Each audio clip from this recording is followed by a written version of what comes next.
welcome to another episode of Sustainable Solutions with Planet Aid, the podcast that delves deep into the most pressing issues facing our planet and communities today. I'm Planet Aid's Communications Manager, Haley Chitty, and I'm going to turn it over to our host, Planet Aid's Communication and Content Specialist, Monica Johnson. I'll jump back in later to ask a few follow-up questions. Monica, take it away. All right, thank you, Haley. Welcome to Sustainable Solutions with Planet Aid. I am Monica Johnson, and I'm going to be your guide for this journey as we take challenging situations and try to simplify them. And it's also an opportunity for us to learn from incredible individuals and organizations at the forefront of developing and implementing sustainable solutions. Change is not only possible, but essential, and it begins with understanding. And today we are actually talking to Kanwar Usman, Head of Textiles at the International Cotton Advisory Committee. And we're going to be discussing the role of cotton across the globe. So, hi, Kanwar. Welcome. Good morning. Hi. Good morning to you. So, I know that the International Cotton Advisory Committee is something that you're very well familiar with, and you work in it every day. But tell us a little bit about it. Tell us about the history of it, because it is a really big organization globally. Thank you very much, Monica. Thank you for giving the opportunity to introduce National Cotton Advisory Committee. We are basically an international organization, and we were formed back in 1939 by 10 cotton producing and consuming countries. So our history is a little bit older than United Nations as well. And then later on, United Nations took like 7 commodities body and declared them with them. So we are one of the commodity body for cotton and textiles for United Nations. Currently, we have 27 member countries, and which includes European Union as well. So you can well imagine that our portfolio goes to 54 countries, which includes every prominent cotton and textiles country minus China, unfortunately. Mm-hmm. Okay, well, bringing it up to today, the here and now, what exactly does the ICAC do? So we have like 54 countries as our members, but EU is counted as one, so we call it 27 countries. And we really have a very significance in cotton and textiles value chain. And I'm glad to inform that in case of textiles, we hold a share of around 50% in exports of textiles. Mm-hmm. And about 60% in imports of textiles. Just for a figure, like EU and US is our member. US imports like 145 billion worth of textiles every year in the US. Other way, the European Union, they import like $288 billion of textiles each year. And also they are exporter of like $220 billion. In terms of cotton, because you are mainly interested in cotton, our member countries hold the export share up to like 92%. So this is our significance over there. Now, because we are an old organization, I'm in 1939. So since 1940, we nearly own all the cotton data, which ever comes into your mind. Which is cotton production, which is cotton consumption. And then if you a little bit go further, it is not just covering cotton production and consumption, it goes further that how much water do you use, how much pesticide you use, what is your cost of production. And so everything you think of cotton into your mind, like how much nitrogen some countries using. And we are not going by just countries, we are going by region. Like I give you an example, like there are 5 cotton producing region in India, there are like 2 cotton producing region in Pakistan, and the dynamics are totally different. So sometimes world, when they consider cotton or textiles, they just mix it up everything, like from the start till end. Then they miss many of the bits and pieces, and then the other stakeholders comes in and they try to take advantage of this thing. So our one big aspect for the world is we are the primary source for cotton, any data on cotton. So the next element is because we are like UN of cotton and textiles. So we do everything which UN is doing, like we provide a platform to the countries where they can come in, they can discuss everything. And when I say a country is coming in, basically I just mentioned that we have like countries as our member, just like Mm-hmm. UN. And then we have a private side as well, and then we have a research side as well. So we have a regional research networks, like 5 networks across the globe. We are one of the 6 organizations who assisted United Nations to make a Cotton World Day on the 7th of October. So we celebrate that as well. We have different committees. We have one committee which is known as Private Sector Advisory Council, which is interestingly holds around 65 textile and cotton associations of our member countries. We have a panel for sustainability, which helps cotton people to devise all those rules and regulations according to, sustainability parameters. And then we also have a committee for cotton instrument testing, known as commercial standardization of instrument testing of cotton. So you can well imagine that we are moving everywhere in testing as well. And then we hold an annual plenary meeting in which we get a chance that everybody on the cotton textiles value chains comes together, which includes government, researchers, and the private sectors. Um, One important thing is that we have a organization known as ICRA, International Cotton Research Association. This organization holds something around 2,600 cotton scientists all over the world. And this organization holds a World Cotton Researchers Conference every 4 years, like Olympics of Cotton. They normally have like 300 presentation and research papers over there. So many things which we are doing, but I would say that our prime thing is that we provide a platform to the countries, the organizations sit together and discuss cotton as a whole. Well, there's so many things that you said that were so very interesting. Let me first go back to just the sustainability panel. What exactly does that look like, and what are they trying to do? What are they just discussing issues that are important today as far as sustainability and cotton, or what is it that they're kind of assigned to do in that panel? Actually, they started their work back about 10 years back. At that point in time, the word sustainability was coming as a buzzword. Hmm. Everybody was trying to get into sustainability, and they were trying into their own matters. We are international organization. We are not even a not non-profit organization, so we don't have any interest. And again, we are working in the UN model that we are not getting anything out of any sponsorships or something like this. So it is basically the countries which are running the ICAC. So this panel, sustainability panel, it helped Cotton to devise those parameters on which now the world is gauging cotton sustainability.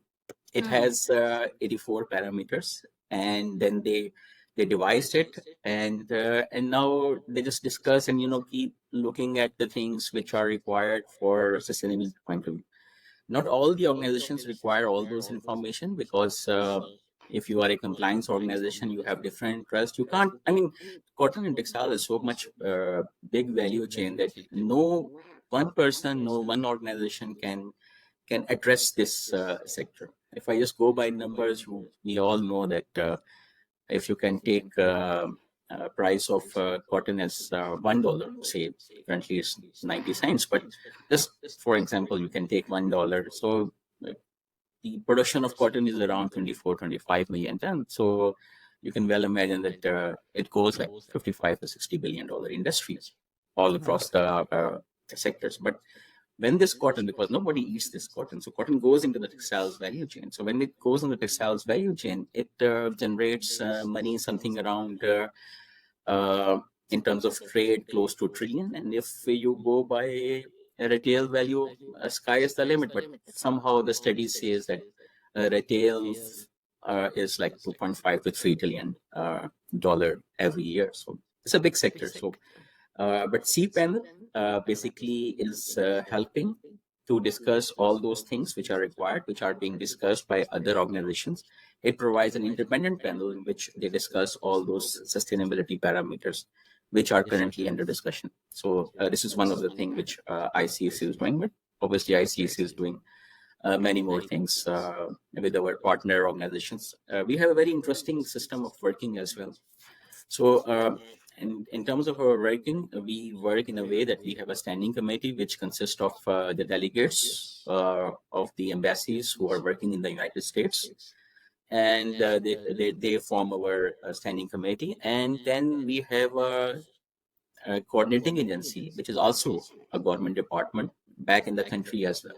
So this is how we are connected with the organizations as well in like Pakistan, India, Turkey, US.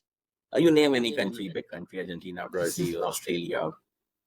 So, so this is the way we work. So in this way, we have a very strong hold of the government organizations which deal with the subject of cotton and textiles back in the country. So that's how we work. So your role is head of textiles, which seems like super broad given everything that you've just said. What exactly do you do? What's your role and your responsibility? And I know that has to do with you traveling a whole bunch to going to all your going to your member countries, correct? So, Monica, the thing is that it was very interesting because the organization was formed in 1939. And it took organization something around 80 years to decide that what is importance of textiles for cotton. So somewhere back, which I heard the thing that somewhere back in 2020, they thought that, oh, so we are dealing with cotton, but somehow we are missing textiles. So countries say that we should go into textiles as well.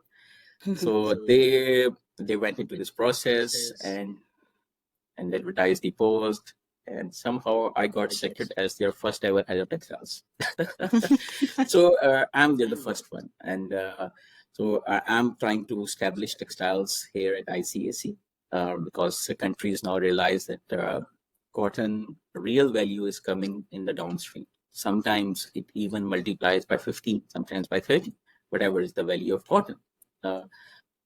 And my strategy, which I have worked out that how I would be working, one primary job is to advise countries how to establish textiles in their countries. And then I have to work out few initiatives. And I reached to this conclusion, which we are going to start, is number one, country profiling. I just mentioned that textile is a very big value chain. And if I just explain what is textiles, people just think textile is some fiber, which can be anything. Mm-hmm. I mean, there are many fibers there in the world.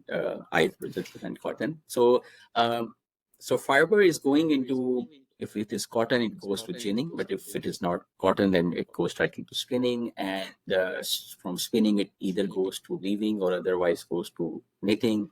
From knitting, it goes to processing because we have to color it. We have to make it do something with the aesthetic sense, and then it's going to swing with where it is stitched. It can be stitched as a cloth, it can be stitched as a home textile, the things you are using at your home, and then it goes to consumers. This is how the textiles looks to the people. Now, another addition which comes to textile is technical textiles, the things which are not used as an aesthetic sense, but used as a performance thing. So it has 12 categories. So it's a big topic over there. Then we come the brands and retailers, and then we have e-commerce gateways. So this constitutes the core textiles value chain. But this core textiles value chain is always supported by an allied industry. We call it as a allied textile industry, which includes textile machinery.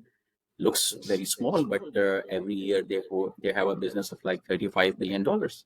And then we have textiles, dyes, and chemicals, which are always subject of sustainability. I mean, you discuss all those topics there.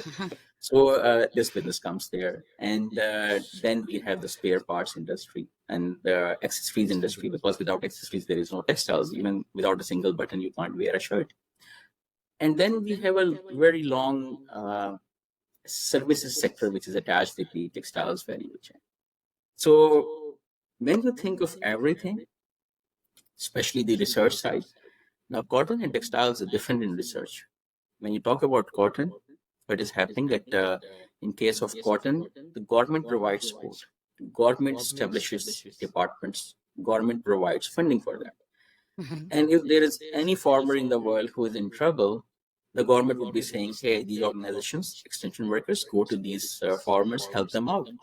But if I tell you that I am an owner of a textile mill and my mill is not working properly, Mhm. have you ever heard in your life that any government is sending some professor or some consultant to fix that mill? No, they will simply say, Mhm. file bankruptcy, go away, somebody else would come in and run the factory. So textile is a different model. So keeping in view of that, sometimes I have to tell people that you can't deal with the same stake or the incentives for the cotton value chain and textile value chain. So the first thing which we are going to start is country profiling because it is such a complex subject. And um, in a way, in a complex that we need to know many regulations, we need to know many policies. So this country profiling would cover everything about the textiles value chain in that country. It Mhm. includes their policies, which is textiles, tariff policy, the utilities policy, or their investment policy or tariff policy. So it will cover everything over there. It will cover the regulations as well, which are the regulations in that country for environmental or social side. So it covers that as well. And then uh, uh, normal their data for production consumption and unfortunately if you see um, when you move up the value chain you don't know much about what is happening, how much production is there Mhm. in textiles value chain. You will find the trade data but you won't find the production data. It's a very complex subject because when cotton is a commodity, so it is one commodity, one subject. But when you go to the textiles value chain, you will be astonished that there are like more than 4,400 products. So it becomes very complex. Wow. Uh, like from 1 pound of cotton, you can make a yarn. I mean, the yarn which is used in this shirt here. Mhm. So you can make a yarn of 30, whose length for 1 pound would be around something 25,000 meters. But if you go by 80 count, the same yarn would go to maybe 80,000 meters. So you can well imagine that from 1 pound of cotton, if you ask someone to devise that how much fabric would be produced. So let's suppose 1 meter is producing 1 meter of fabric. So if I have from uh, 1 pound, I'm making 25,000 meter of fabric. If I make it, light, I make it finer, like 80 yarn, 80 count yarn, it will produce 80,000 meter of fabric. So it is very difficult to just by your knowledge or just Mhm. like using your brain or simple mathematics, it is very difficult to capture the production in cotton. So this is one element where we would be working. So let This is me called ask you a question. You said that, there are 4,400 ways of being able products. to write. Okay, so Product. let me ask you about the fact that if you're profiling this, are you going to get like down to the nitty-gritty of each one of those ways that can be used, that it can be used? Monica, very right question, and this is um, if you understand how product categorization is done, it is always done on the basis of 2-digit level, 4-digit level, 6-digit level, 8-digit level, 10-digit level. I mean, advanced countries they work on 10-digit level. Hmm. So if you could talk about advanced countries, they will tell you that hey, this is a jeans. This is jeans for cotton. Hmm. Fine. Here till information comes very simple. But they go one step ahead. Another step they will add. They say it's a boys jeans, and then they go boys till the age of 14 jeans, and then they go to another step that it has some embroidery on it. So Wow. countries have different model. So we will be, I myself is a very lazy person, so I don't want to go into so much detail and nitty-gritties. So we will find a common ground where this much information would be enough for a country. Right. We won't be like to go in more details that I want to tell and say that, "Hey, this is a fancy jeans for somebody or this is something like this." So we will find a common ground in which basic information would be available. Maybe we can confine ourselves to 6-digit level. So Hmm. basic information is a jeans, fine. It's a cotton jean. It has mix 90% fine, but We won't go into deep details, otherwise we would be in much trouble. So this is country profiling. So country profiling, and after that we want to start something which is very common in the world, known as B2B, business to business portal. Mhm. Now people ask me that there are thousands of business to business portal, and how does it work for you? The thing is that if you see the structure of textiles value chain, textile is basically for small medium enterprises. They are for the small medium people, in which there are sometimes 249 people. This is the definition of SME in many countries, although some countries have a different definition, but normally by and large less than 250 people working, and with some caveat for the turnover.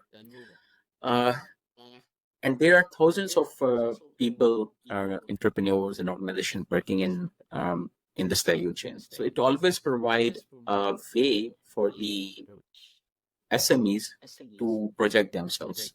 This is one thing. And obviously, being an intergovernmental organization, we won't be that much expensive, or maybe won't be expensive at all uh, to work with us. So this is another thing which we want to start. But B2B is just one element, one thing of this whole system. When we would be getting all this information, our next step is that we want to have a sustainability scoring. Because when you are getting the information for machinery, type of utilities you are using, the cotton you are, the fiber you are utilizing, the utilities you are using, and the machinery, your, so then we can step into sustainability scoring as well on the main elements. And depending on the information available over the period of time, we can think of sustainability index as well. But this is a way which would help us to tell people that these are the prime parameters which define sustainability. So it's basically a kind of a thing as well for the textiles value chain, especially for the SMEs. Mhm. And with all this information, when you have all this information, we might consider in future for traceability as well. Because when you have machines available, then you know how much production they can produce, and they are going in which direction, if they are our members as well. But this is a broader picture, but we'll start with the P2P. The third important thing which we are considering, and we are ready for that, subject to approval from the countries, although infrastructure is ready, that is, we want to create a research forum. Now, the importance of research forum is that in case of textiles, the research is being carried out mostly in the developed economies. But if you see the figures, you would realize that much of the textiles is being utilized or manufactured in the developing, or importantly, least developed countries. So there is a disconnect. We heard a lot about industry academia linkages, but this is quite a gap between developed economies and developing economies. So through research forum, we want to connect both. Now, it is just not connection of the engineers with the academia. Importantly, what we are trying to do is to connect the allied textile industry uh, with our this research forum. Much of the research is basically being done by the machinery manufacturers. They are the ones who devise or who introduce features in that machine which people use later on, and which define the sustainability indexes or parameters which we all discuss and all the time. So we are trying to connect the academia, the engineers which are using them, and the machinery manufacturers or dyes and chemical manufacturers on one table. So that this is research forum.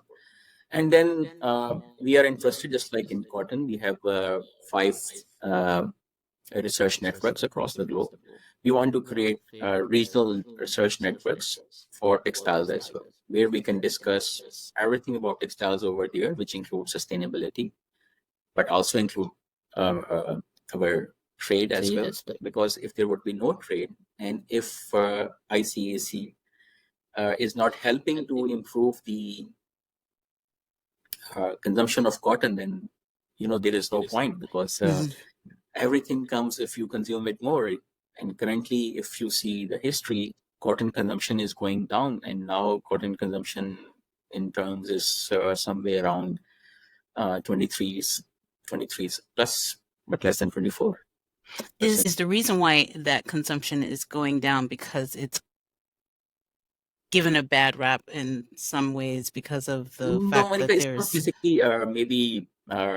I try to explain. It's basically consumption is going down in a way. How to put it this way? Um, Cotton production remains the same, right? Mm. So nearly the same, like 23, 24, 25 million tons from last 2 decades. What is happening? The world population is increasing. One thing. World fiber consumption is increasing because many countries, there's a middle class which is arising and they need more clothes because textile is the first thing people use when they have some money in their hand. And what is happening that over the period of time, the total fiber consumption has increased. So total fiber consumption is now 107 million tons per annum. Now we are stagnant over there in 23, 24, 25 since like 2 decades. So when it was 80 million ton, so we were 25, so we hold a share of like 32, 33%. When it becomes 100, we remain the same, 25 billion tons. So we got the share of 25%. Now the world consumption has reached to 107 tons, but we are still the same, 24, 25 billion tons. So we are going down. And next year, the projection by ICAC, because this is our one premier data as well, that we tell the world that how much it will be consumed. So the next year pattern is 112 million tons. And the cotton production would remain same, 24, 25 million tons. And you next time when we would be sitting, you will be saying, now your share is 22.7, let's suppose. And I would be telling, no, we have the same production. It's just that we have changed the goalpost, like the total fiber consumption has increased because the people are cheap. Somehow the world is not realizing that it looks cheap initially. I mean, it is, I don't want to say cheap, but I would use the word cost effective. effective. Yeah. They are at the moment of less cost, right? But world is not realizing, or maybe started realizing that these synthetic products, they have a long-term cost to the world or the country or the company or the brands, whatever. So they're not realizing it, but it has a cost. So I don't know how to put this way in that we have a nearly stagnant production, but somehow the barometer is going up and up. So this is why when we divide cotton 107 by 24 something, some figures comes in next year, we divide 112 by 112 by 25. So share is not going down, but it can be said that production is not going down, but we can say that in overall consumption, we are losing or somehow the number is going down. That's very I hope I interesting. have tried to explain it well. No, it's very that's a very interesting concept that the population is going up, but consumption is pretty much staying the same for population it. is growing up, and also the middle class is growing up in Mhm. China and India and many other countries. Like world is improving. Now we have $100 trillion economy in the world. So, but cotton production somehow is stagnant because there are so many reasons. It depends on so many factors. It depends on competition with synthetics, because synthetics are few people. Synthetics is coming from oil. What is happening around that they are cost effective, which I mean cheap or whatever the word we can use for them, and so it becomes a preference. Something which is available for $20, perhaps they can offer a little or less price. So preference for the people who are cost conscious, it becomes a way initially. Although the country when pays the price in the later stages, that would be high, or the world is paying a high price for that. Mm. You all know about Paris regulations, like 1.5 to centigrade. So world suffer in another way. But initially, everybody is happy that the product cost is less, the shirt is of less value. So cotton is there. We were producing 25 million tons, and now we are dropped to 18 million tons. You will find ups and downs, but it all depends because there are many areas which depends on rain or weather conditions. So sometimes it goes up, sometimes it goes down. But we are struggling. So let me ask you a question about in the Regenerative Agriculture and Textile Conference in Washington, D.C., where we met. It was said that the ICAC, and you said that just today, is like the UN of the cotton industry. And you've already kind of elaborated on that. So let me ask you about, what are the goals for going forward, as far as you were just talking about the fact that there's a stagnation in consumption. Is that something that's huge, or is that something that you feel like you need to get to a different level now because of the fact of the population and the increasing middle class and things like that? Are these goals for the ICAC? Actually, this is again very much complex because when you want to increase the production, obviously it's the egg and chicken debate. First you create market, or you increase the cotton production. Now, if we, without going into market, without raising the market level, if we just increase the production, what will happen? The happening would be the prices would go down. Now we are not dependent on oil. It's a it's a farmer, and then the cost is different from different countries. Many countries, if the cotton price would be, say, I just give a number, X plus 3, they would produce cotton. But if price become X plus 2, they can't produce cotton because it's not effective for them. And if you increase cotton production, like say 1 million ton, so what will happen? There would be more supply, but initially less demand. So prices would go down. Automatically, the next year, the farmer won't be producing that much cotton, and cotton prices will again go up. So this is a very difficult question. Now, Monica, the point to understand for the world is that normally cotton use 33, 32. I can't give you an exact number because if you are seeing 22, 23 data, it will be different. 23, 24 data, it will be different. So I'm just giving you a rough number, like 32, 33 million hectares. Now, this 32, 33 million hectares, the number of farmers are somewhere close to 24 million farmers. So when you divide those both numbers, it comes out to be like 1.3 hectare per farmer. Now it includes US as well, which has average farm size of 500 or 600. And it has countries like India, where the farm size is like 8 and 10. And then like 10 people working over there. So it's a very complex subject, right? And you can't convince everybody, hey, sustain the production, demand would come. Say, oh, no, our life depends on that.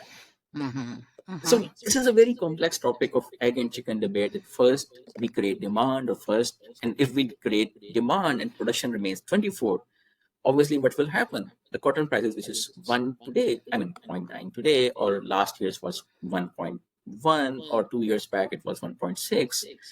So it will go to 1.6. And when we go to $1.6 per pound, many people like you or me would be thinking, oh, this is out of my range. This shirt is not affordable to this much middle class there in, say, China or in India or in Pakistan or in Bangladesh, or Indonesia.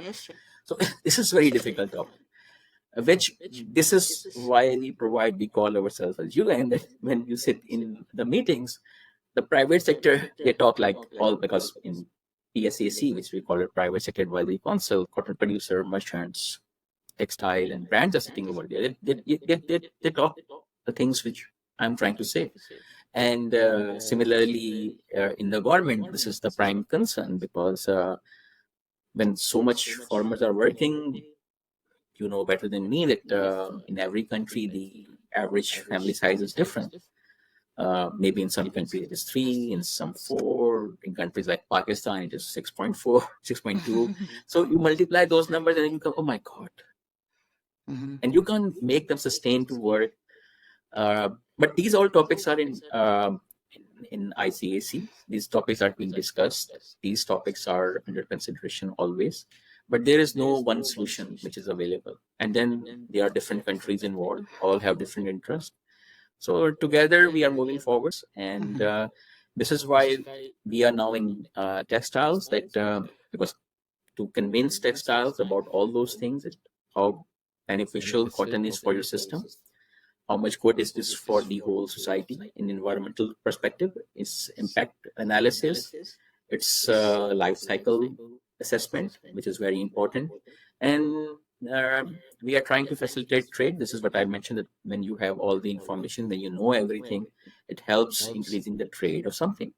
If you make things easier, uh, it increases the consumption. So little bit effort on each aspect is under consideration, but we are intergovernmental with, and whatever we do, we take approval from the countries, and sometimes we are more slower than the normal bureaucracy because we deal with many countries' bureaucracy.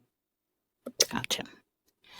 Okay, so according to the verbiage on the ICAC's website, it says that cotton is a poverty-alleviating crop in some of the least developed countries in the world. Could you explain some of the impact cotton farming has on farmers in underdeveloped countries? Monica, I just mentioned the number, which is very interesting, that Mhm. 33 million hectares being, there are 24 million farmers. So this is why it is called as a white gold, or in countries it is called as cash crop. And it is the crop which is going into industry.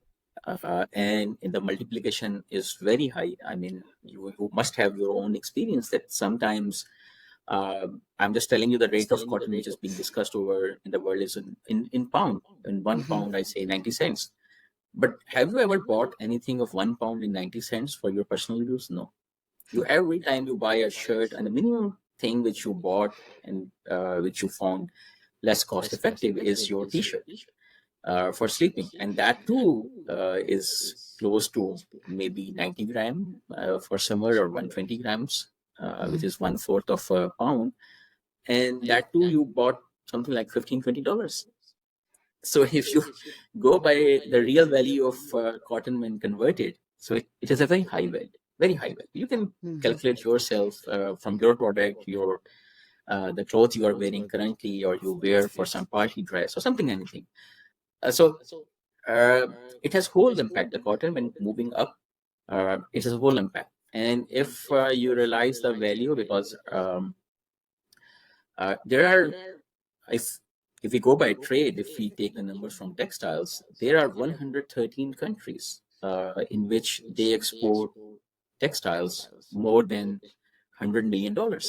So you can well imagine that how many countries are involved in textiles, and bread and butter of all those countries is basically coming from the fiber, which is cotton.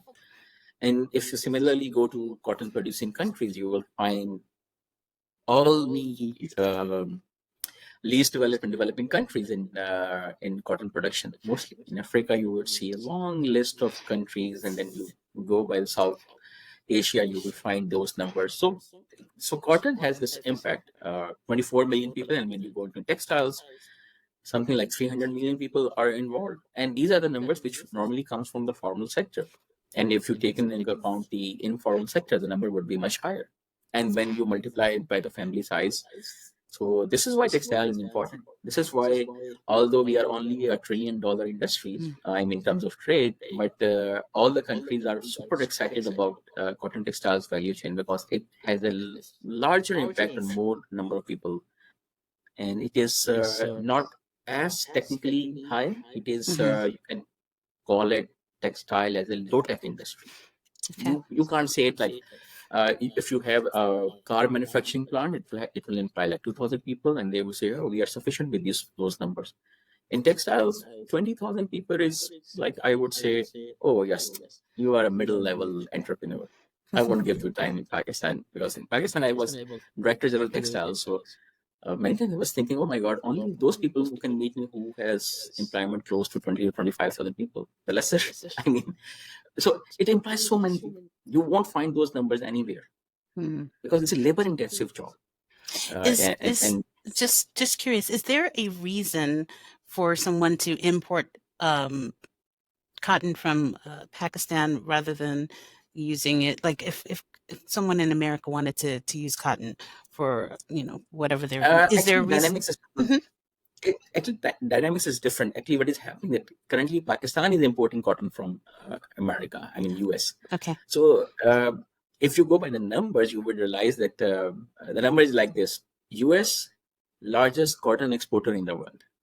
Let me start with the cotton production. So the largest is India, cotton producer country in the world. The second is China. The third is US, which probably the position would go to Brazil. And fourth is Brazil. And then it's interchanging, like Australia comes in, or it's Pakistan and Pakistan. So this is an interchangeable position depending on few factors.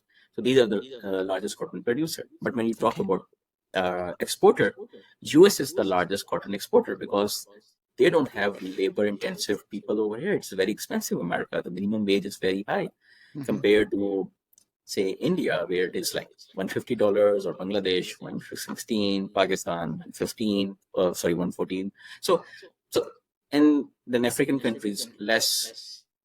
So basically cotton goes there, move there. um, now the movement of cotton all depends at which level of production they are. Like if Mhm. the biggest consumer in the world for cotton is Pakistan, I mean China first, and then Bangladesh, and then Pakistan, I guess, is on third number in terms of import. Then Turkey. Turkey produces cotton as well, but they can't produce much cotton for their own for their machine manufacturing, so they import as well. So this is how cotton is being traded around the world every year, and the number comes out to be like $22 billion every year of cotton trade is happening, or 2022, something close to this number. So can you contrast some of the issues that come into play for farmers and ginners in one part of the world versus another? And I say, If you see in general terms, the biggest thing which comes first is the pricing, Mhm. because it cotton is competing with other fibers as well. So this is the first element which comes in, which is a prime concern. Whenever we go, the first concern comes to this. The second is, which is I guess is the hot topic, in fact, more than pricing, is sustainability, because cotton is under discussions due to many factors, say water or say pesticides. And then the other things comes in these are somehow regional or local, which is like pest attack, or which is like yield problem in many countries, because some countries have less yield because of so many factors. I mean, variety development. So these are the common things which are happening in the world. But if you go by the country wise, uh, I would see country-wise sometimes problems come in some region due to some virus or some disease or some insect. Otherwise, generally, cotton is facing traditional problems which they were facing since past. Like if I go, and I was just reading, by the way, 1946, our plenary meeting. So it was written there. 62 countries attended the plenary meeting, and topic of discussion was, the main topic was pricing of cotton. So things didn't change over the period of time. And in 1946, they were discussing pricing. Now they discuss pricing along with the sustainability, which is very important, because many other fibers which are competing with cotton, they have more resources, perhaps I would say, and they say something which is not backed by proper numbers. So we've already kind of discussed the stages of manufacturing cotton, so I'll pass over that question. But does but your work includes all of it, all of the different Oh yes, stages.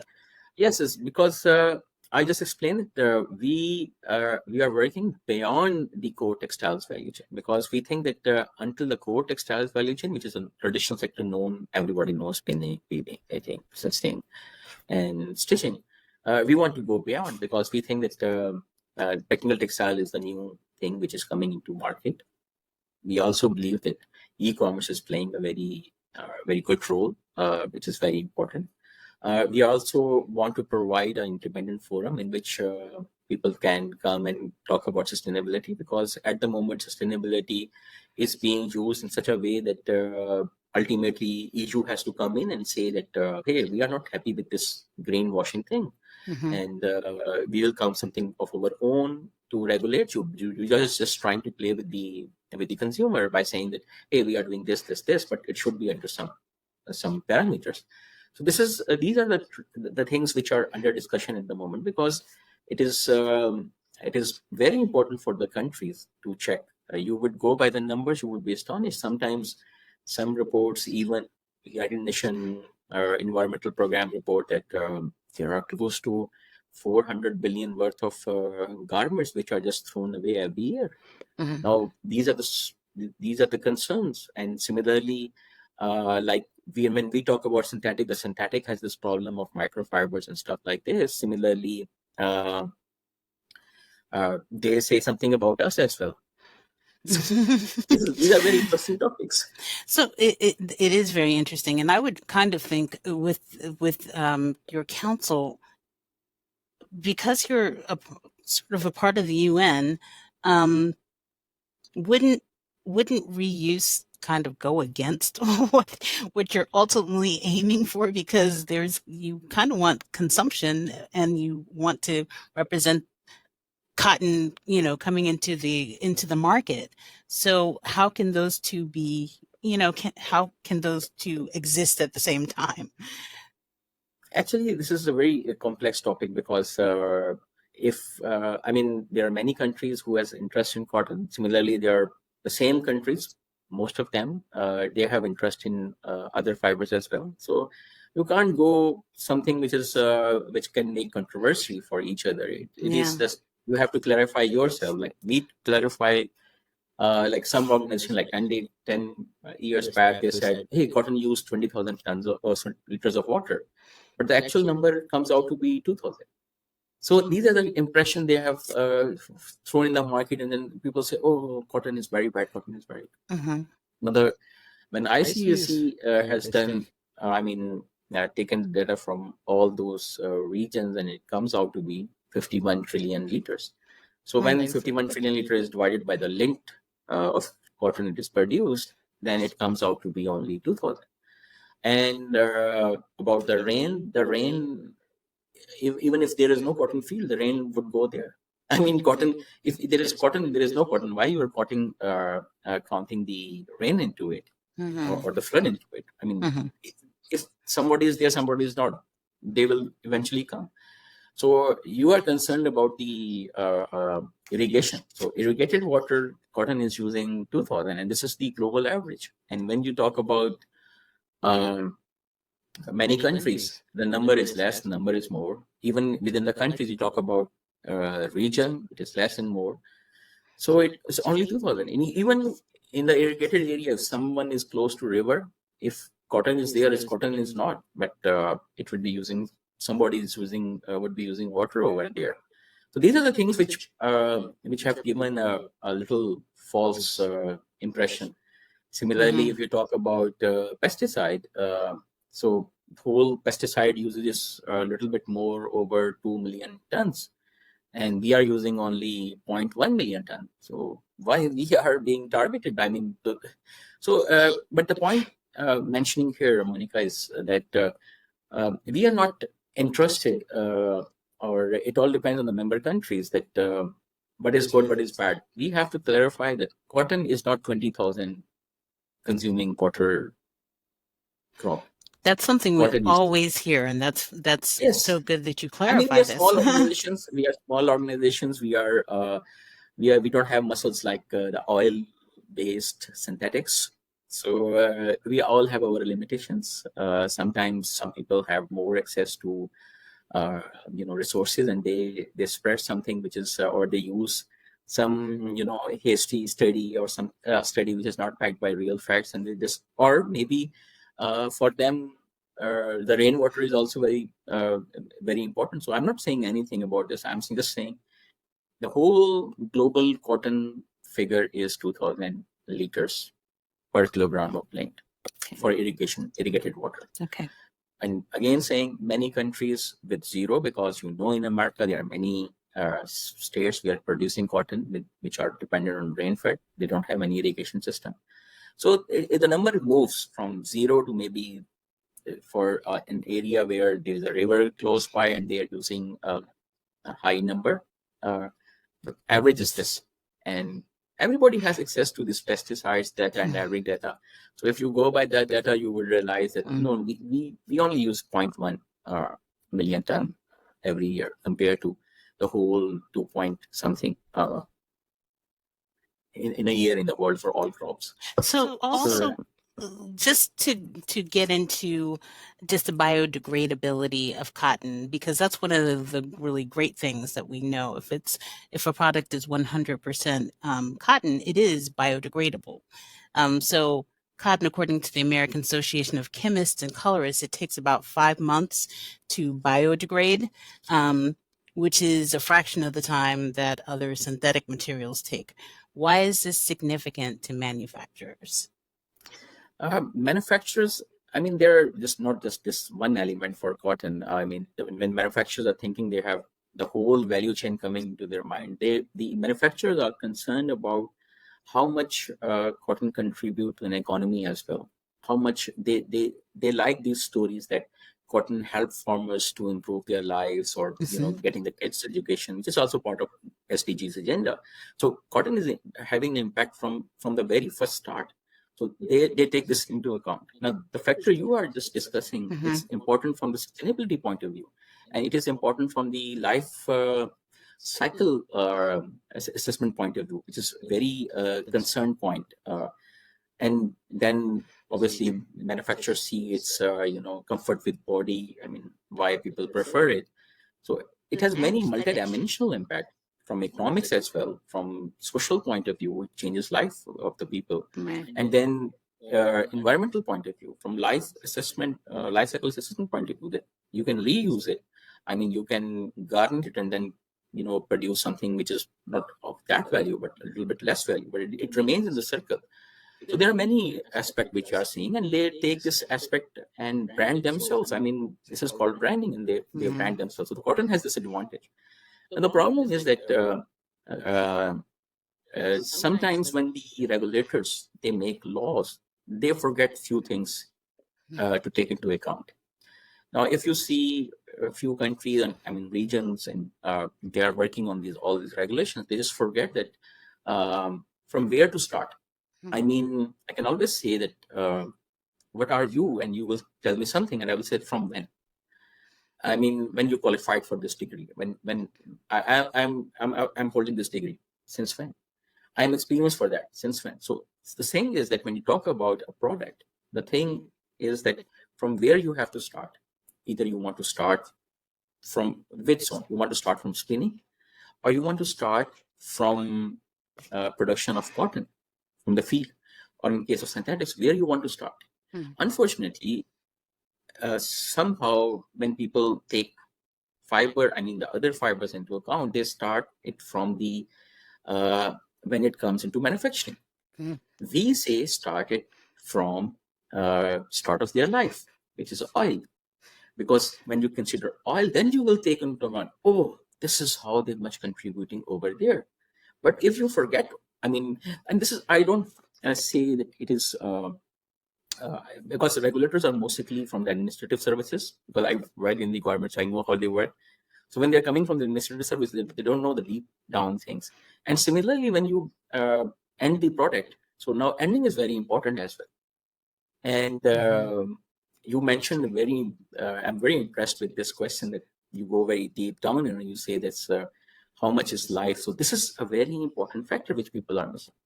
People are, importantly, Monica, are not considering that when cotton is produced, it takes carbon from the air, and fiber is made of this carbon. This carbon sequestration is totally being neglected by the people. And in the reverse side, if I'm, let's suppose, I'm talking about some product which has some other fiber into it or synthetics into it, it is coming from oil. It is not taking basically carbon and going into fiber. It is basically, in fact, ejecting or emitting more carbon into air. So Mm. two different products. We take carbon from the air and we give you something to wear. And somebody is emitting carbon into air and then giving you some product. So we are totally opposite. We are much better. But these are the points which is beyond my control. I mean, this is why you people come into an importance that obviously you have a broad-based listening, and people would be listening and saying, "Oh, really? So cotton is taking carbon from air and then giving me a fiber to wear, and the other shirt I'm wearing is, giving carbon into air and then giving me a shirt." So That's this really has to be good. learned. That's good information. Never really think about it like that, though. Actually, um, this is something which has to be worked out by people, and unfortunately, uh, people miss this information. Uh, I don't know. This is something beyond my control, but obviously your role is important. You must have a large following, and perhaps they would like it, or maybe they would say, "Oh my God, this guy is, trying to reduce the production of cheap No, clothing." no, no. um, okay, so There are many organizations like Better Cotton Initiative in the world or Cotton Made in Africa. They're all working on the ground where they are teaching farmers. We are also having few projects on the ground to tell people that how to best utilize your resources and keeping or increasing your yield, because yield means that how much you are producing per hectare. So this all factors are taken into account. People are working. We are also on the ground. We have few projects in African countries. The bigger countries, they have their own resources. In 1996 and 97, world has already started this carbon credit system. So if somehow we are also working on that, by the way, but somehow if we come into this carbon credit system, then everybody would be saying, "Oh, good, this is a best solution for sustainable products as well." And Kyoto Protocol provided this opportunity. Now in COP meetings, this is always discussed, and hopefully things would come to a stage when people can say that I helped reducing this much carbon and give me my carbon credits. So when you would be dealing with the sustainable products, you would not be just selling a product for some price. You would be also selling a product or for buying or selling for the carbon you are contributing and decontributing in the world.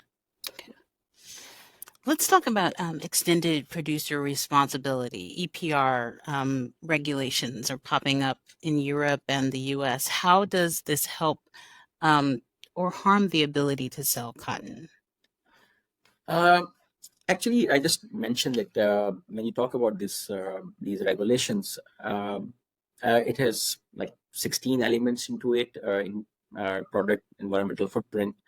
And then when you go into detail, we say that please take into account that uh, uh, cotton or the natural fibers, because this is for every natural fibers, because they would be a little bit disturbed by these things. Currently, they didn't take into account from where to start for synthetics, and how much the natural fibers are contributing in reducing carbon. This is another element. And we also say the third thing is that please consider how much economic value cotton has for the countries or the people. So these are the elements which are important to consider. When they are considering everything, we say consider this as well. And then these microplastics has their own issue. And you must be reading or seeing even on the CNN that this microplastic or microfiber is going into water and the sea and ultimately becoming part of the food chain. Right. So these are the problems which our organization, other organizations with their limited capacity are trying to engage with the regulators. That please, when you make some policy, we just humbly request that please consider how much carbon sequestering is there, how much they emit when they were produced from their main product. Like everybody asks us that uh, how much you are using this pesticide into your ground, your field. Why don't you ask them that how much they emitted when their original product was produced. But if you want to start from the end, when the fiber was produced or when it was drawn and stretched, you have to start from the original source. Because when you are taking us from the original source, why don't you start then cotton from the ginning or the spinning? Why you are starting it from the field? So similarly, if you want to start us from the field, then compare how much during the field we emit or we absorb, and how much they were emitting or absorbing. So, I mean, it should be an apple to apple comparison. This is what our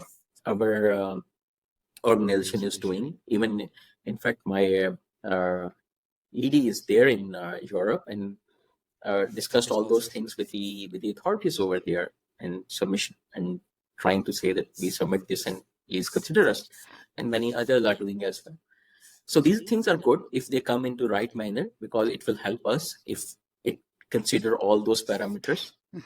We are not saying reduce any parameter. We just say that consider other factors as well, because at the end of the day, uh, employment creation, wealth is also very important. And in the world, we all know that cotton is taken as cash crop, and cotton is taken as white gold. Use such white gold, and you will find cotton there in India, Pakistan, and other countries. So these are the things which has to be considered in the developed economies. Not every country can produce a Tesla or iPhone, so they have to produce something low tech products, which is text. Very good. Okay. Again, I was very happy to meet you at the conference. And they talked about growing techniques for cotton farmers.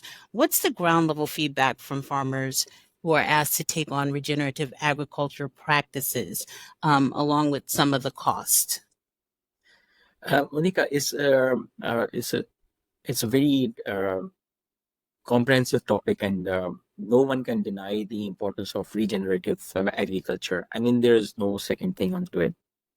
And when you consider these factors, then we have to consider a cost involved into it, and then you have to take into account as how you will say something as regenerative. These are the facts which are currently a very wide open topic, and you must have seen in that conference, basically the whole conference was revolving around these topics, how you would address. And then you will again come to the factor when you call it as a the cost and cost sharing. And you must have heard that many times people say that everything has a cost, but the downstream industry or the brand and retailers or the consumers are not much contributing into these things. But there is no denial on the importance of anything which is coming good. Like in the past, organic cotton was coming in, and then the compliance started, and then this process, say good cotton versus conventional cotton. We say all cotton is good, because at the end of the day, it helps reducing the carbon from the air, because when it is formed, it holds, and then it is a little bit better than other crops, because if something was going into tomato would be used in 2 months time or 3 months time. Cotton, somehow, maybe if you have seen your wardrobe, maybe you have few jeans available which are from your student life. And I'm sure about the jean jacket you are wearing, you must have the same jacket there. And it's very clear from the life of the product that we wear something like 6-7 years easily. In case of cotton products, it survive. And so you can say that the carbon sequestered into this product, it stayed there for 7 years. Can I say this? Or then it goes into recycling and whatever, and it stays in the system, or maybe it goes into a second-hand clothing into some other country and remains there for 15 years. So I don't know. I don't want to comment on that, how much product remains, but till that point in time, it was holding your cotton with itself. So which is even better than any other crop. And my last question to you, with the sustainable goals of the UN being instituted for 2030 and 2050 also, how has the ICAC helped the global cotton supply chain manage their progress toward those goals? In terms of cotton, as just I mentioned, that when we are working on the with the farmers or in our data or the information which can we provide, that explains that how you can achieve helping all those things by reducing the elements which can bring down the impact of all those things like fertilizers, the pesticides, the water. So all these elements are being discussed as intellectual as on the ground as well. So both the elements are being addressed. In case of textiles, because the main you say if you go by the analysis, so you will find all those elements, some high in the cotton production side, and some would be high in the textiles value chain. So in textiles, we are coming in, and I just mentioned like we have interest that along with the commercial aspect, along with the trade facilitation aspect, we also will work on the sustainability scoring as well. Because the first thing is that SMEs has to understand which things increase their sustainability and which reduces it. So when they start something, they will put a natural fibers, which all the benefits it has, it will have another sustainability scoring. And when they will use something and it will go in the system and then they use more chemicals or they use more electricity, the figures would change. And then obviously when you would be using something renewable energy, your scoring would be different. So this is a way to teach people because it's a new subject. All things started just like 15, 16, 17 years ago when people started talking about this, though it was already in the agenda of many UN programs. In fact, it goes back in early 80s, but still people are learning. Now they realize and they see that it has an impact. Now world is becoming serious. This is why we have this Paris Agreement where every country has their own targets which being monitored. Lastly, I would say that this is not an easy job. It is very difficult. I don't know about the other sectors investment, but if you read COP report or other reports, even in UN report, I would quote it. They were saying that if you want to improve things in textiles, which includes obviously cotton as well, because cotton is one of the fibers there, major fiber, we require $13 billion investment each year. This is a UNEP report. And it's a big task. And this is why the targets are set, the immediate targets are set for 2030. The other targets are set for 2050. And in case of textiles, we are also considering to become part of the UN Charter for fashion industry. They have committed that they would follow all those regulations and they will become net carbon zero by 2050 and help improving by 2030 to bring down the Celsius. So everybody is working. This is a prime agenda. They know if things remains better, then they will gain the business. So everybody is working. Nobody has any in the denial phase.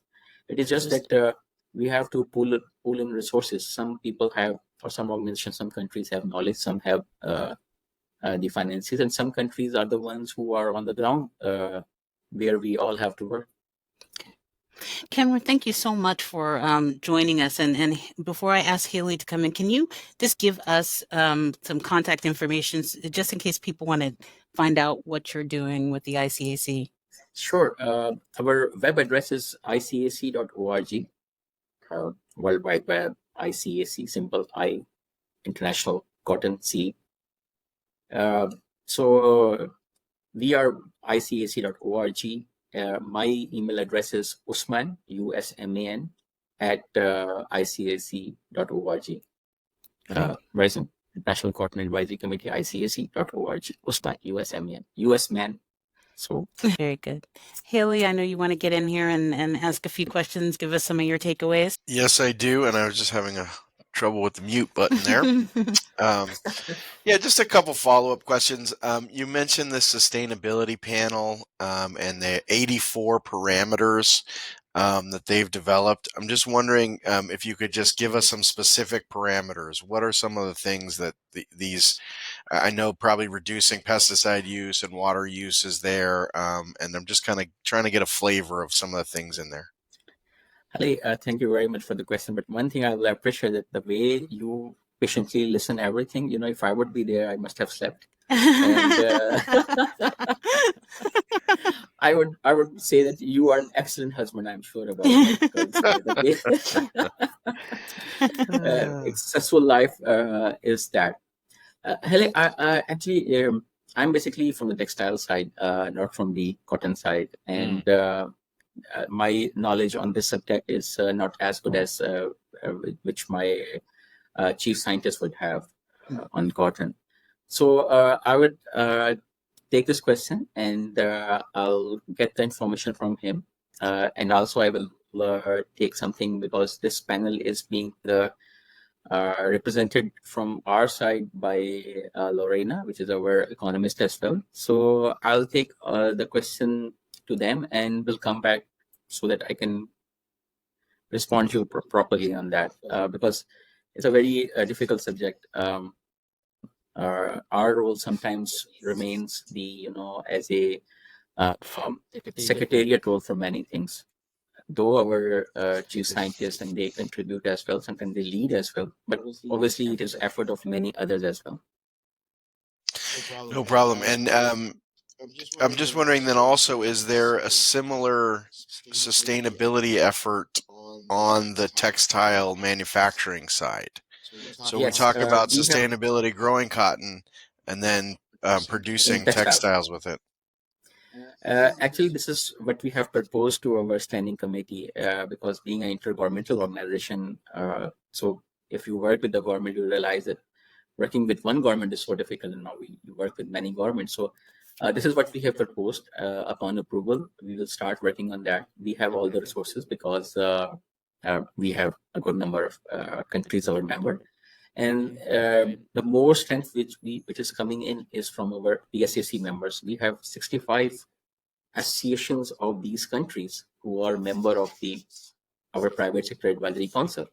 So when you have this much portfolio available in the private sector and the government, then we think that we can little bit contribute in developing or defining the things which at the moment is also being addressed, but by the organizations themselves, where they enter and they introduce things, and then people realize that no, it is something good, something not. Like maybe you heard that few countries say that Higg index, which was used by SAP, is not that good, and this is why the term coming in and different regulations are coming in.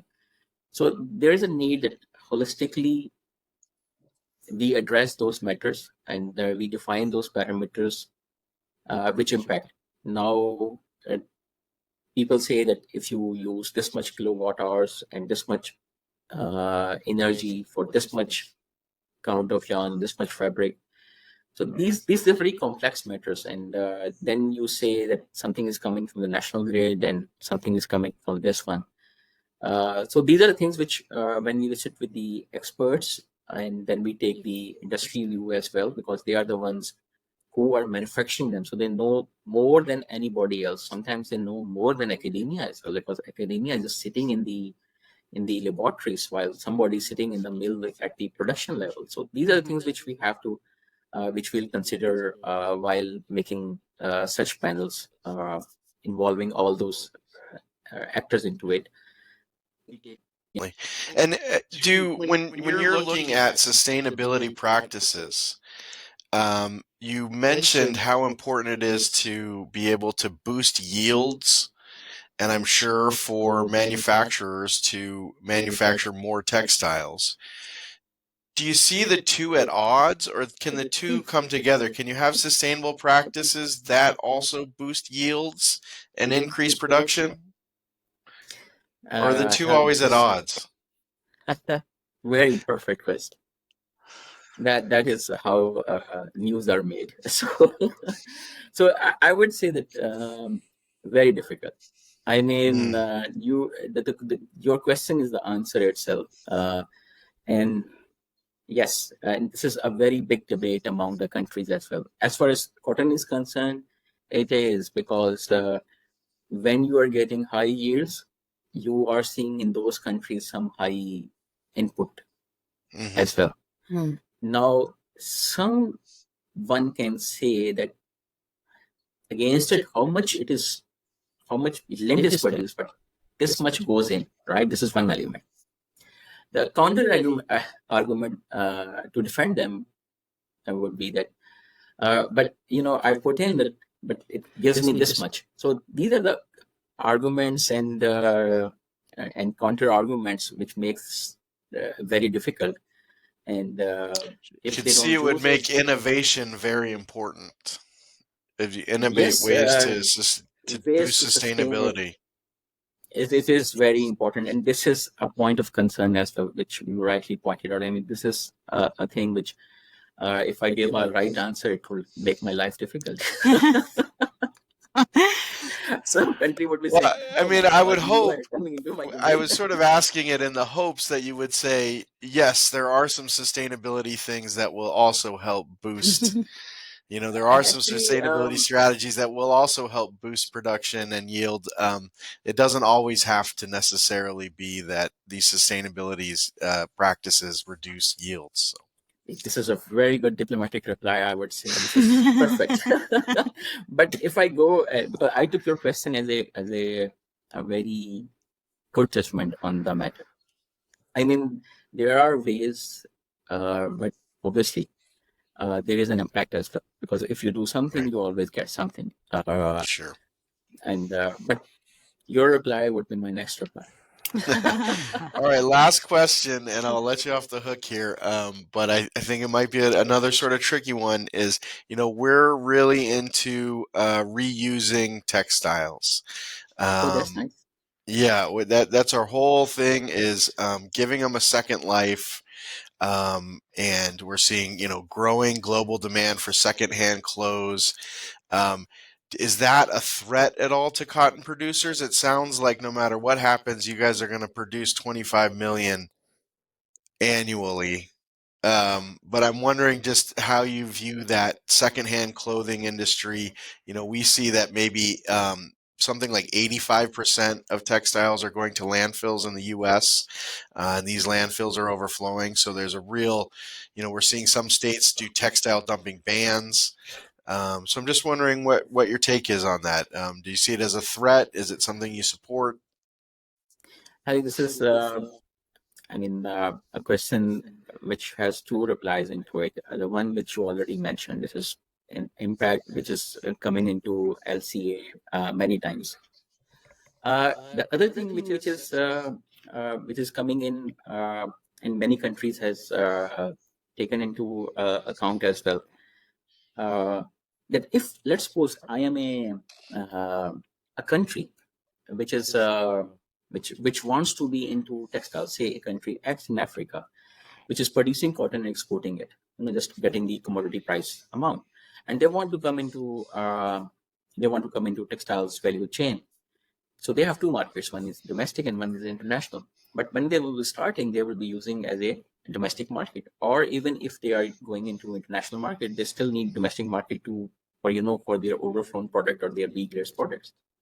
Now, their argument is they say that if you allow or if this second-hand clothing is coming in, we are unable to capture our own market, which is very visible from some countries or some regions or some continent data as well. This is backed by, and they somehow missing the train.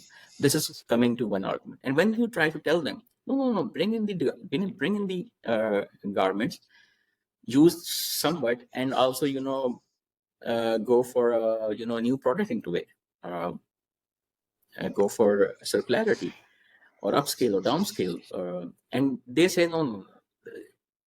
I mean, this is a niche market. This is currently only 1% of the world, so this is a niche market, and this is very difficult because it requires more technology. Because those countries were already established. This is from this angle. If you see, you should see from a different angle. And if you see from the angle which your question reflects, This is the thing which world has to look into it, because the margin is very high. I just gave you the number that 107 tons of the fibers being consumed last year, right, in 2023. And in 107, cotton was having a share of 23 point something, which means we must have produced like 24.8 or 25 million tons. Now the gap is so much that even we started using the cotton in a second life in a very different manner as well. One manner is that you give it a pre-love and it is being used. One is that you bring it back and you produce another product out of it. So if you from this angle, if you see, then cotton has very less threat.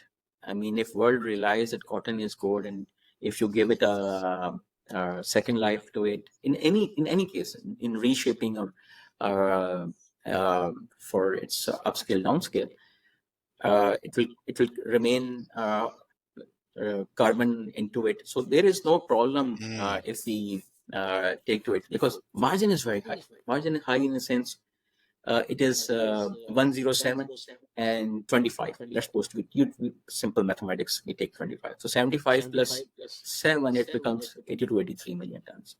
So and world realize the importance, so I don't see any threat to cotton. This is what we try to propagate, that there is nothing wrong into it. And we normally see the numbers, and I again back you not only in this question, I mean this part you mentioned and the part which I mentioned, that even you can develop a textiles value chain if you are even importing second-hand clothing for your own country. Still, the countries, there are other examples available. We can talk someday on details on this and on this topic. But still, they develop the textile industry into their own country as well. So I don't It see really any. points to what you said earlier in terms of one of the strengths of cotton is its long life. Mm-hmm. Unlike a tomato or a piece, a corn cob, these things can be around for 100 years and still be used, and we're still seeing them in secondhand stores. So Yeah. Yes, and we must see our wardrobe as well. I do have some clothing which is like I can say like 7-10 years. Or 5 years, because I change my weight very quickly. So otherwise, we're still holding out hope that we'll drop back down to our college weight and fit back into them. It's good motivation.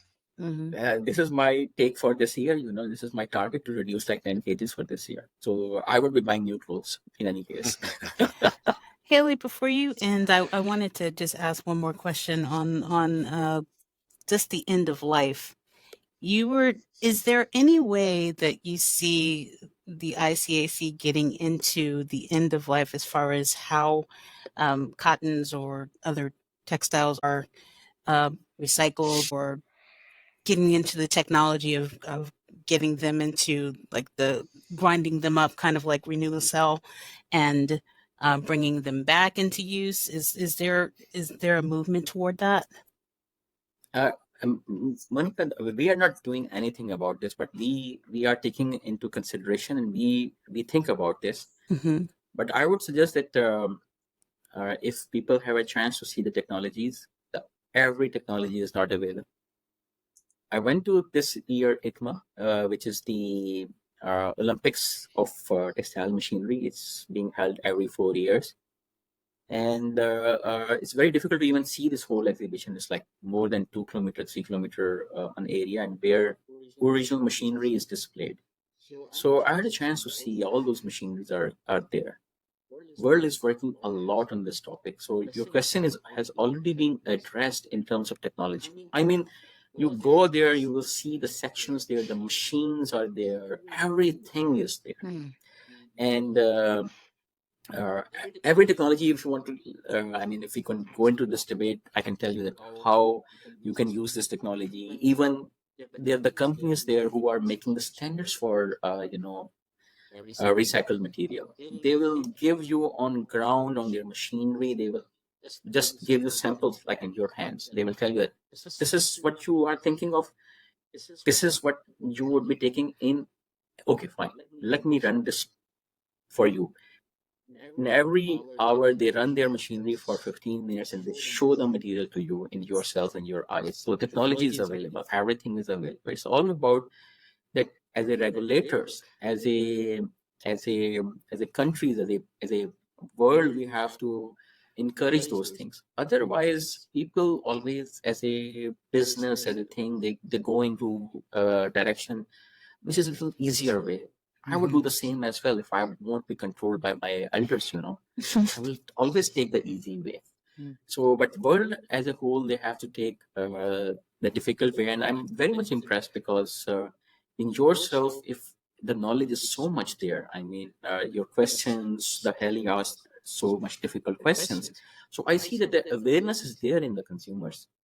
It is not that consumer are not aware of all those things. It is us. It is not us. In fact, it is basically the countries who has to think about things and you rightly in your one of the questions you rightly pointed out where some I mean there are many regulations which are being discussed.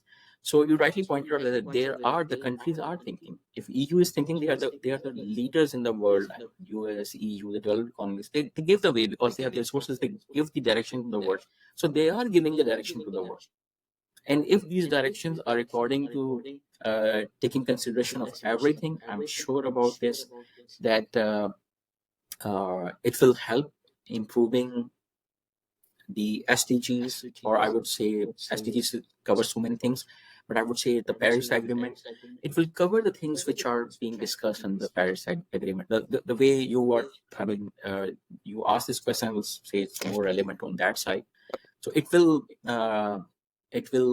provide a very good direction to the world. I'm sure about this, and people know. If you know, being yourself in the media field, if you are so much knowledgeable, you can well imagine how much consumers are knowledgeable on this fact, who are more into fashion, more buying clothes. So they are considering all those things.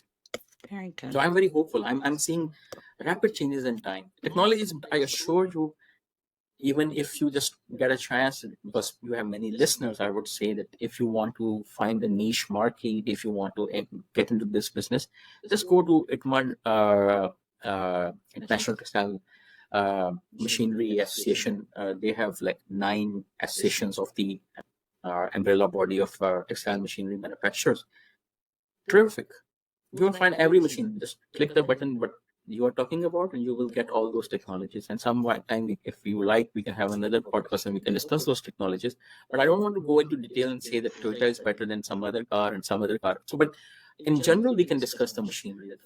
Thank you so much for taking the time, because you gave us a lot of your time today. And thank you for joining us for this episode of Sustainable Solutions with Planet Aid. And we hope that you, our audience, have been inspired by the ideas that we've discussed today and explored today. And we encourage you to search for sustainable solutions that you can pursue, and so you can be a good steward in your neck of the woods and beyond. Haley? All right. Well, thank you, Monica. A few reminders for our listeners on the way out. If you want to stay connected with us and stay informed with the latest sustainable solutions, don't forget to subscribe to our podcast and please share it with your friends, family, and colleagues. Together, we can make a difference. And remember, change starts with awareness and action. So let's keep the conversations going. Feel free to reach out to us on social media, through our website, and share your thoughts, ideas, and stories with us. We'd love to hear from you. Until next time, remember, it's a big world out there, but every small change counts. Together, we can build a better, more sustainable future. And that's a wrap. Thank you.